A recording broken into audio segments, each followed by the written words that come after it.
আর এই ভিডিওতে আমরা দূর করব হাজার লোকের অন্ধত্ব।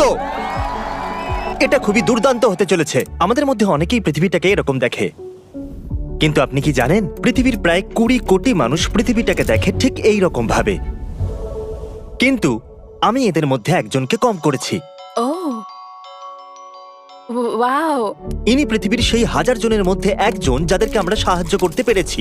ওরা দেখতে পারে না, কিন্তু টেকনোলজির সাহায্যে আমরা ওদেরকে ঠিক করতে পারি। দুনিয়ার অর্ধেক অন্ধের অন্ধত্ব 10 মিনিটের সার্জারিতেই ঠিক করা যায়। সত্যি দারুণ। হ্যাঁ। তাহলে বলুন কেমন ও লাগছে? মাই গড, আমি তো পরিষ্কার সব দেখতে পাচ্ছেন দেখতে তো? পাচ্ছি। ও আমি সবকিছু দেখতে পাচ্ছি, আমার তো লাফাতে ইচ্ছে আপনার করছে। এবার ভালো লাগছে তো? আমি তোমার মুখ দেখতে পাচ্ছি, তোমাকেও দেখতে পাচ্ছি, আর তোমাকেও দেখতে পাচ্ছি। আপনারা হয়তো ভাবছেন এই সার্জারির মাধ্যমে লোকেরা আবার কি করে দেখতে পাচ্ছে। তাহলে এই লোকগুলোর চোখের লেন্সে আবঝা ভাব চলে আসে, তাই এরা দেখতে পায় না। আর সার্জন ওই আবঝা স্তরটাকে একটা ভ্যাকিউম দিয়ে টেনে বার করে ও ওটা তো টানছে। ওটা একটা আর্টিফিশিয়াল লেন্সে বদলে দেয়।